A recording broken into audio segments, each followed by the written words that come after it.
This is the Fifth Estate winning headlines, your media police post. In this segment, we analyze some of the newspaper headlines that you might have missed this morning. But we also take a look at the political pieces that we call cartoons in this country. Today is the 21st of February 2019, and I am 2J. I am 2M. And I am Miss K, your host. Again, in case you missed it, this is the winning headlines. Let's take a look at today's headlines. The Star. EACC to arrest 3 governors. The Standard. Raila on Uhuru, Ruto and claims of dynasties. And finally, the Daily Nation. You're on your own, Uhuru tells ministers. What do you guys think today? All right.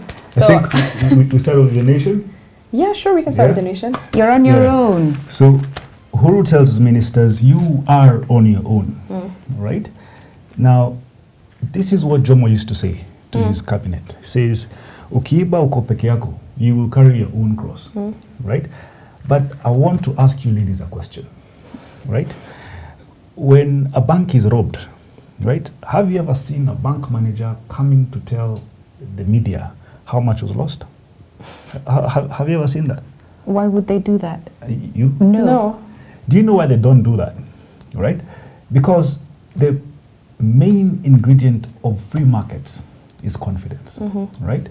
The moment bank customers or bank clients... If you expose that, you're injecting uncertainty into the market. Yeah, the moment they know that their money is not safe, Yeah. what they'll do is a run on the bank. They will go to the bank and get all their money. But I'd like to bring everyone back in. We have a 3-part criteria that we use to break down the headlines for you. We ask ourselves 3 questions. Yes. Is the headline topical or speculative? Is it repetitive or groundbreaking? And finally, is it thoughtful or just plain lazy? Yes. Now I have a question, and this goes back to what 2J said yesterday. Is this headline the substance of the story? And that was actually a question I had asked 2M over here, because I was wondering, did our president actually say you are on your own? Let me read the statement, and I want to quote him based on what the Nation said today. He said, and I quote, "I will fight corruption by all means possible, and I do not care what they say. I am ready to be jailed if I'm personally found guilty of corruption. If Matiang'i steals, will he share the matoke with you? If I steal, will I share the loot with the people of Ishaweri? Corrupt individuals should not be identified by their communities. Let everyone carry their own cross." And I say, he is probably genuine in the fight against corruption. So so we would hope. So we would hope. So can I say we put this in the parking bay for this reason? It's topical. He was in Kisii. He made this statement yesterday. Yeah. But it's also repetitive. Yes. He has pronounced himself on this matter more and over again. And also linking back to that question Kevin just asked us right now about how injecting or bringing up these things injects uncertainty into the market. Yeah. You've mentioned this before. Yes. By the executive exposing all the things that are going on in the background, absolutely, it's unnecessary. The public doesn't need to know every vulnerable. Exactly. They shouldn't air their dirty laundry. So we keep this in the parking bay. Yes. What do you say? Yes. But we accept it as topical, but repetitive. Yes. I think we do that. All right then. Okay. Parking bay it is. All right. Let's see. Standard. Raila on Uhuru and EACC to arrest 3 governors. So, funnily enough, yesterday we hypothesized, right, that because the Standard has been following this agenda, that today they might be speaking about the next corruption case from the EACC. And guess what? We were right. It may not be the headline, but it didn't make the front page. It made the front page. It made the front page. And so their relative or their sibling over here, the Star, has taken upon that story and has actually brought forth a story on the EACC. Yeah. EACC to arrest 3 governors. So the background of this story is that we have 3 governors in, sorry, I've lost the location. Samburu? Yes, Samburu, correct. In Samburu. They just said one. Well, yes, they've actually not named who these 3 governors are. They have not been arrested, but they say that investigation is pending. Yes. And we will get more information Let me ask as we go. Let me ask you, why not just arrest them? Why are you telling us what you're going to do? Well, they said actually the Samburu governor's house he got raided. And he got questioned. And he got questioned. Yeah. But then they do say that there are 3 governors to be arrested. And 12 more potentially on the way as well. And then also, I think, I don't know which of the other stories mentioned, or rather, I think they gave a timeline of previous arrests of governors way back until early 2018. I agree with Kevin's September. statement. Why are they telling us that they're going to arrest them when they have not done it yet? What do you want the public to do? What are we supposed to do? So 2 and 2J, can we accept that this again remains speculative? Because they don't tell you who. They say we're investigating, but they don't tell you who, they don't tell you what, they don't tell you why, they don't tell you And so what yesterday for. we introduced this concept of lifting the veil of ignorance, right? Yes. And that it should be upon the fourth estate as the media to be introducing the public to concepts that had been previously ignorant on. Absolutely. Or to showing them things that are happening that are against their best interest. Exactly. And so this, I think, is not telling the public anything. It's rumor mongering. It is rumor mongering, They're not, Okay, so then what do we say? I think we just threw it to the I think we toss it, Sorry, Star. Today we toss you. Today, all right, we toss it. guys. All right. Yeah. Goodbye. Finally, Raila on Uhuru, Ruto, and claims of dynasties. It is a difficult You I see, know. the I stumble on that headline The fact that you stumble on it twice. tells you hapa iko shida. Okay. It's not effective journalism. Backstory. Yesterday there was a new show on KTN, and Raila Odinga was interviewed, and he made several statements. He spoke about the referendum. He spoke about the introduction of a parliamentary system. He also spoke about the claims of dynasties and the fact that the handshake is a show of a dynastic nature versus the Hustler Nation as represented by William Ruto. Yeah. And he said that those claims are untrue because if they were true, then Uhuru Kenyatta would have been pronounced king of Kenya at 17 years of age when his father died. Yes. But I feel like that's a literal interpretation of the word dynasty because it doesn't mean that, there is a hereditary element to it, but there's also the continuity. So please tell me William Ruto's father's claim to fame. Please tell me what his claim to fame is. But I can't tell you who Raila's father is, and I can tell you his connection with Kenya's history, Kenya's politics, Kenya's independence. Yes. I can tell you about Uhuru Kenyatta's father, his connection with our history and our independence. And for that reason, they are in the definition of their linealogy and their and their lineage, a dynasty. Can I ask a question? 'Cause this is getting curious to me right now. Baba Man, Raila, he's getting more and more into the media. I don't know if you agree with me. I think that post handshake he took a bit of a break. And now he's coming back with more and more statements, that he wants people to hear about. I don't know if this is leading us to the referendum. I think it's definitely leading us to the referendum. As Prof always says, the referendum will happen. Why will it happen? Because he said so. Because Raila said so. And so, I agree. as PR, as public relations, he's doing this very smart. He's slowly creeping on us and getting this into our heads that conditioning. Conditioning some concepts. The man is appearing every single day. If it's not on TV, he will show up on your headline. Right. But in showing up on the headline, I have to say that this, for me, is a lazy headline, which I would toss because there's nothing interesting about it. It is just a transcription forget the content. Forget interview. the content. The fact that we can't even read the sentence without stumbling. Absolutely. Lazy journalism. Lazy. So you toss it? Yeah, we toss it. Oh, they transcribed the interview. We watched it I yesterday. Of course, please join in. Now on to the political opinions we call cartoons in this country. June, bring back those papers that we those trashed. back. All right. Yes. Okay, what do we start with? I think let's take a look at the Daily Nation. Okay, it's at the top. Kevin, let's go to our cartoon. Here we go. Here we go. Whoa. The wide and light-colored arms of impunity. With the white hands. I really don't understand. But anyway, it's white hands, bad nails. Impunity covering high-profile illegal structures and land, while Sunny's long arm of the law is demolishing some buildings here on the side. In fact, he's referred to as Sunny, the green arm of the law. Right? Yeah. But the context of this is there has been a story about Western, and should Western be demolished because it sits on public land? And the story is, the context is, the owners of Weston were given the opportunity to pay reparations to the owner of that public land. Yes. All right? Because the owners are believed to be high-profile individuals. Because Well, no, that is why. no. That's why I said they are believed to be, and that is my opinion. But also last week, DP Ruto said that whoever was the original owner, there's some impropriety there, but Yeah. he bought it correctly. Yeah. Absolutely. So I don't know, but before I give my opinion, I'd like to bring back the viewers and let them know that we also have a 3-part criteria that we use to break down the cartoons for you. Yeah. And we ask ourselves 3 questions. We ask ourselves, are they humorous or are they dry? Are they satirical or are they pessimistic? And finally, we ask ourselves, are they effective or just plain lazy? No offense. I feel like this is lazy. Yeah, Well, I would agree. Let's look at it this way. We have many times on the 5th estate said that some of the demolitions that we have seen and witnessed are not necessary. Yes. Yes, and we also Right. said that there are too many.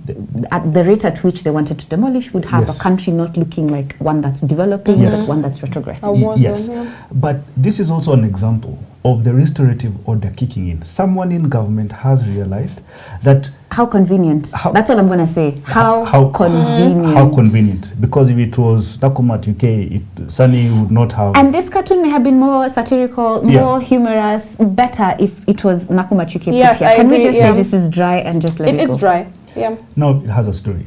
It does have a story, but I don't think that's enough. But because Not I'm enough. sitting with dictators, We dictate over you. I put my foot down as So we're tossing it. the All right. moderator. Next. The standard. Let's see. I think Gado's done better.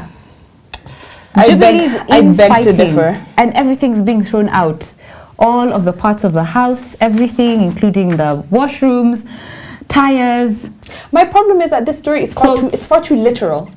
And I think that also harkens back to yesterday's cartoon, the Yeah. Al-Shabaab Yeah, because of that celebration. celebration. I think it's far too obvious. It's not satirical, it's not smart, it's not trying to give commentary. But one of our criteria, is it effective? I don't think this is effective. It's so obvious. It is a house with the Jubilee flag and it is imploding from the inside. I like her point. How many times have people said this? We know this. They've said this so many times. I mean, there's Okay. no other way of showing imploding. You guys see there's a suitcase that has been thrown out that says the referendum. I can see that.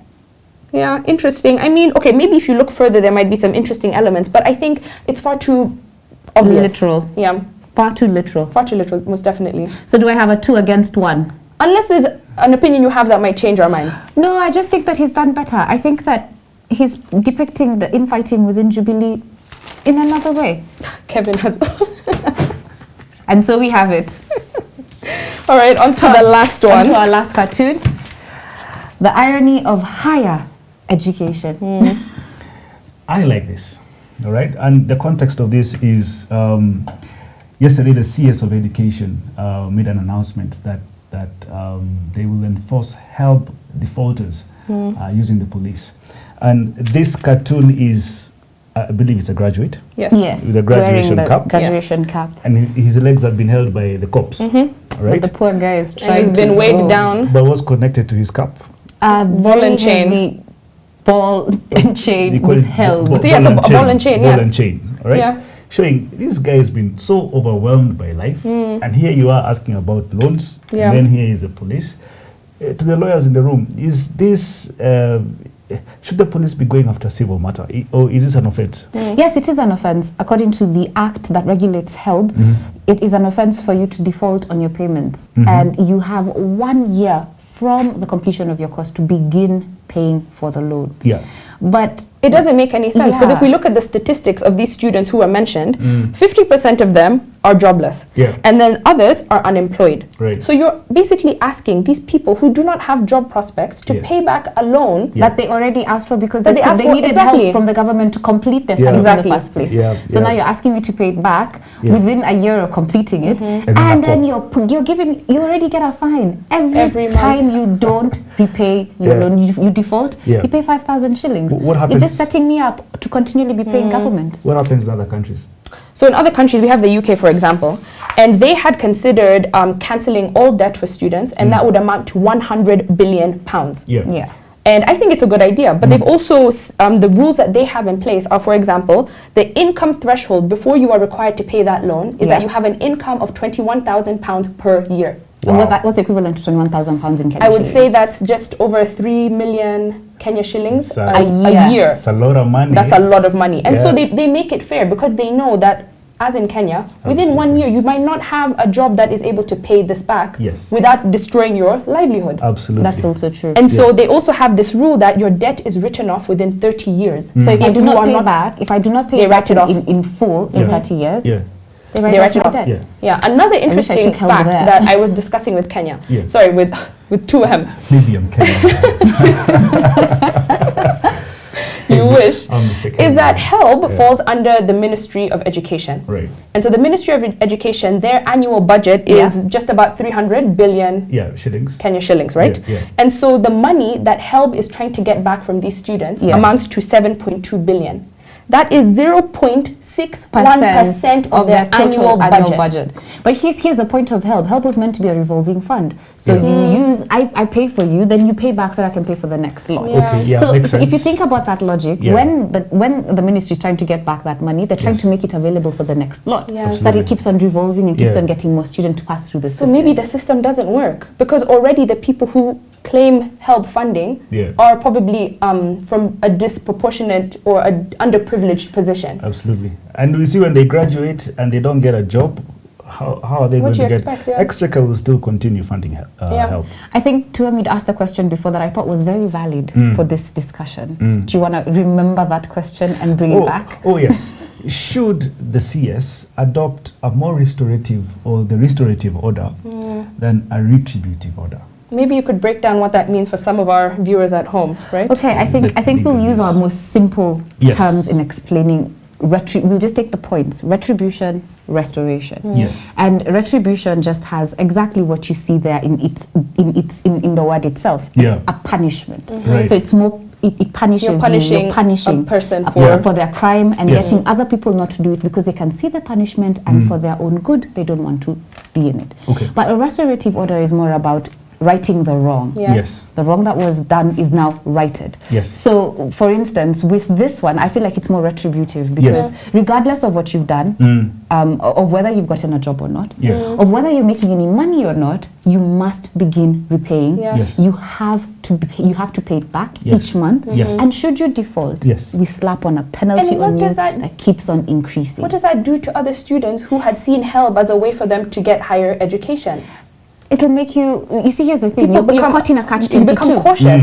But you're caught in a catch-22. You need help to complete your studies, but then again, you acknowledge that it is a leech. It will suck on everything that you make after that. But I feel like the UK method is more restorative. Because first they give you a threshold, a minimum threshold before we start taking anything from you.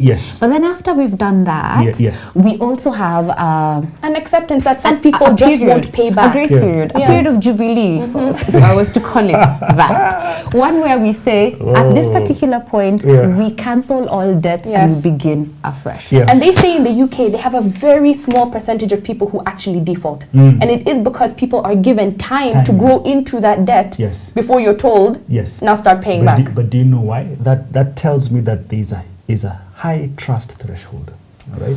That the ministry there knows after someone gets to a certain point of payment, atalipa. But I have also a question. I'm going to throw a spanner in the works right here in this argument that we have. Anyone who's gone to the UK knows that there's a hierarchy. Before you get a job, first he goes to British citizens, then he goes to EU, then he comes to you, dear immigrant.